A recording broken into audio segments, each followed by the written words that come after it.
Michael Penix Jr. is moving up the draft boards. And of course, as a Husky fan and a Seattle Seahawks fan, I have to talk about the possibility of those two matching together.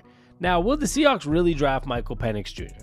I'm not sure, and I'm not sure if it's a smokescreen that they're trying to do so they can get, that 16th pick to be even more valuable to another team, or if they're genuinely interested.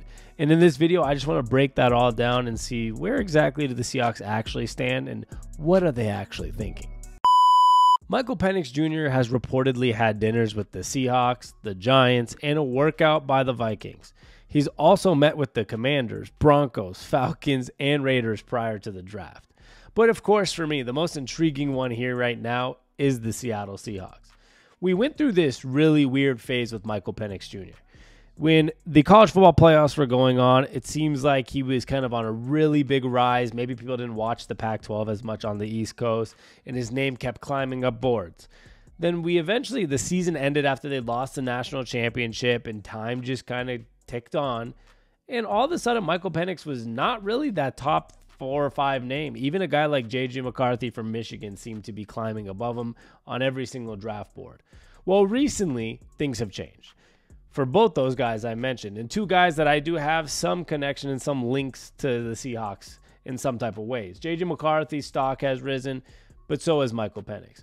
Michael Penix Jr. had a great workout. He ran fast, had some great deep balls, and kind of showed every part of his athleticism with his vertical. Everything checked out, and it shows that he's healthy, which is a big concern for a lot of people. And the reason he came back, he said, to University of Washington for one more season was to prove that he is healthy, because everyone thought maybe he can't make it through his second straight season. He pretty much has just skyrocketed up draft boards. And I think specifically for the Seahawks, it's going to be interesting to figure out if this is something they're actually interested in, or if it's something that's just a smokescreen to make their pick more valuable. Now, let's start with the pros, right? Obviously, you have the coaching situation. Ryan Grubb is now the offensive coordinator of the Seattle Seahawks. And for those that might not know, and I know 90% of people listening to this probably do know, Ryan Grubb was the offensive coordinator for the Washington Huskies for the last 2 seasons, and where Michael Penix has pretty much blossomed into the guy he was. After Indiana, he was always a big name, but injuries and different things happened. Came to Washington, became a household name under Ryan Grubb, Kalen DeBoer, etc. Kalen DeBoer, the head coach of Washington, left Alabama. Ryan Grubb went with him, of course. But then all of a sudden, out of the blue, Ryan Grubb, uncommitted to going to Alabama, and stayed in Seattle, but this time went down the street to the Seahawks and signed as offensive coordinator for his first NFL job under Mike McDaniel. Mike McDonald, and he is going to be the offensive coordinator of the Seattle Seahawks. So, of course, there is going to be some type of link between Michael Penix Jr. ending up with the Seahawks. Not only is he a local guy in terms of not like growing up, but a local guy in terms of the college local guy, his offensive coordinator is the offensive coordinator on the Seahawks. And then, why I don't see why there wouldn't be a fit. At the end of the day, it all depends what the Seahawks truly believe about Sam Howell, not Geno Smith, because Geno Smith has 1 year left to go. He's going to be 34 or 35. Even if they brought him back for a year or 2, that doesn't mean they're not looking at the future. We've seen this with teams like the Green Bay Packers. And I'm going to add this piece right here before I get to any other reasons. The Seahawks love the Green Bay Packers methods. John Schneider, who used to be part of the Green Bay Packers, loves the Green Bay Packers methods. And I've mentioned this on a few videos. But John Schneider has come out multiple times and said he is not necessarily proud of the fact that the team has not drafted more than 2 quarterbacks during his, whatever it was, 11 or 12-year tenureship. They drafted Alex Magoo and Russell Wilson. That's pretty crazy for a guy coming from the Green Bay system who love to draft quarterbacks and just put people behind him, put people behind him, put people behind him. So he's not happy about that. And then on top of all that, they just brought in a new VP of football administration today. So Matt Thomas was that position with the Seahawks for the last 11 years. He's gone. Now Joey Lane is coming in, and he is coming from Packers organization type of guy. And he is a big overseer of cap and negotiating contracts. And he was known as the cap wizard when he got signed with Green Bay, apparently. So let's not forget, as much as it's been many years since John Schneider's been in Seattle, there's always going to be some resemblance to what the Packers did and bringing people from the Packers organization and following some of the standards of the Packers organization. And now that Pete Carroll's gone and it's John Schneider's decisions, he's interested in getting a quarterback. Now, of course, it's also interesting. He did say, and this could be to hike up his value over the next year, that he sees Sam Howell as a starter one day in this league again. Now, did he say that to hype up his backup? He could have said that to, make him a valuable piece as the season goes on for whatever reason, a trade or to do. There's many different options for it. And on top of that, it's his guy. Of course, he's just going to say that. But does that mean he's stuck with Sam Howell, like being the successor to Geno Smith, just because he thinks he's a starter in this league one day again? Absolutely not. So I think it's going to be really interesting to see what the Seahawks do.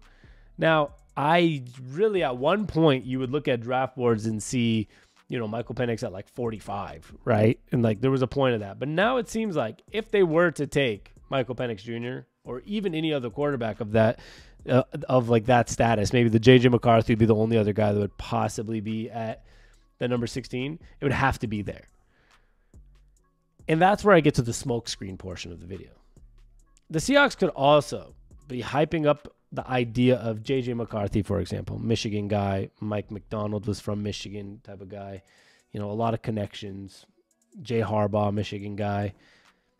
And they're pushing that agenda. So if he's available at 16, somebody wants him. And same with Michael Penix. Maybe the Seahawks are thinking, if Michael Penix is anywhere close, if there's a team that's close behind us that really wants to grab a quarterback that's available, somebody like Michael Penix Jr., let's make them think we're taking him at 16. Maybe they'll get 2 more picks in the draft or next year's second rounder along with another 2 picks in this draft. Because what were we at? 16 and 81, I think it is. I don't know the exact number. I should have looked that up before the video. But 16 and 81, I believe. Maybe we grab a couple picks in between there in the second round, a pick or 2, later in the first round and a second round pick, or maybe even a next year second round pick type of thing, and move back off that 16 spot. I did see something today that was extra interesting. I think it was Field Yates that talked about how the picks that are like 16 through 18 are the most likely to be traded, I believe. I'm bringing it up because I found it quite interesting in terms of, talking about the Seattle Seahawks situation and why I think there is somewhat of a chance, like I said, that they are sitting here and trying their best to kind of make this a big smokescreen.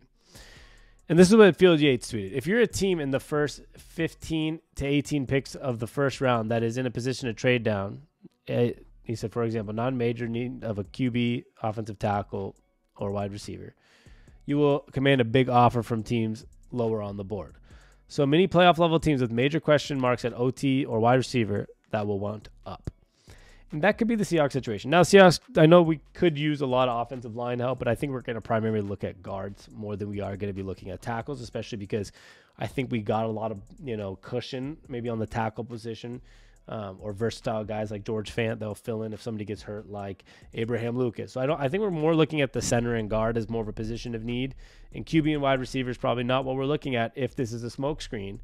And you might be able to snag some couple extra picks and get that 16th pick off your hand because maybe there's nobody at a high level you want there as well. So let's not forget that either. If you do a good enough smokescreen about Michael Penix or J.J. McCarthy, and they're right there, and there's a team that needs them or wants them, and there's not that many other high-value guys at 16. 16 is a tricky spot. Sometimes at like 9 or 10, you still get your blue chip level, like what you love, but not at 16.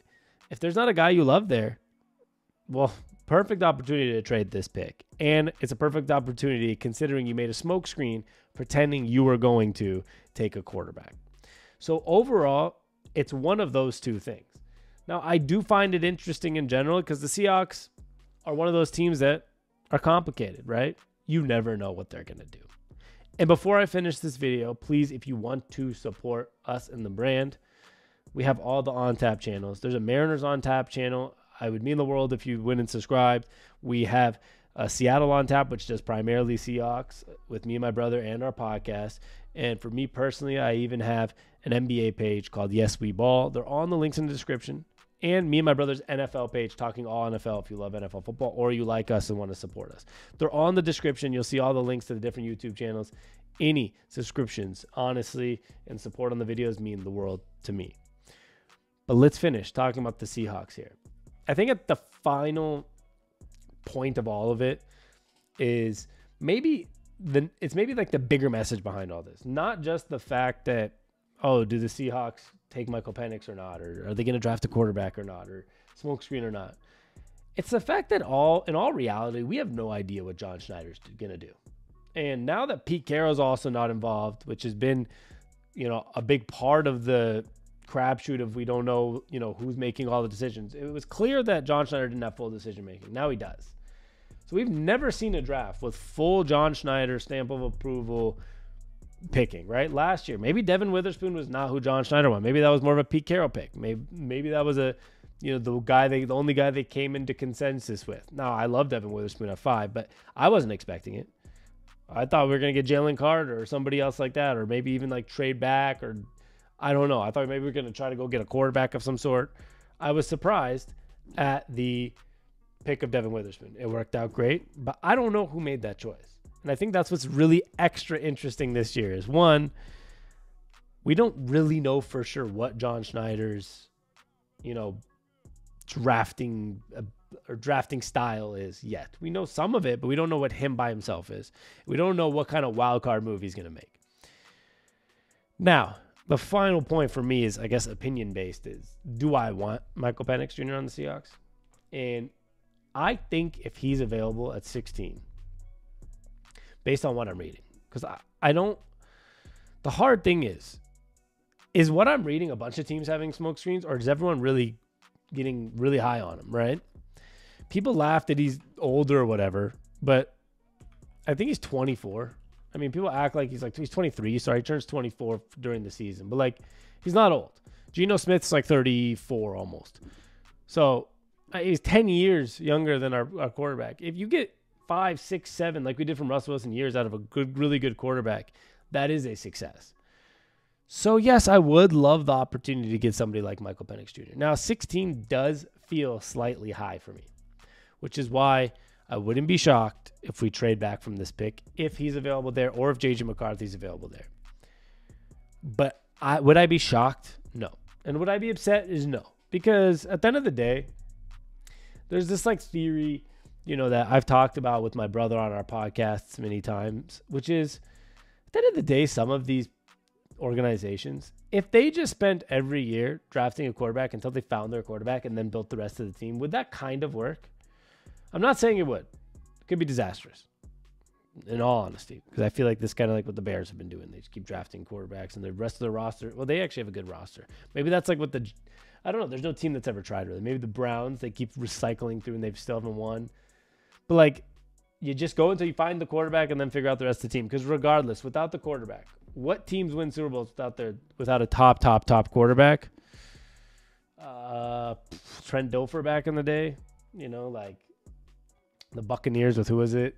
I don't even remember who it was in early 2000. I mean, once every 20 years, a team that has not a quarterback performing super duper high level wins it. And I guess you could say Nick Foles, but he played out of his mind.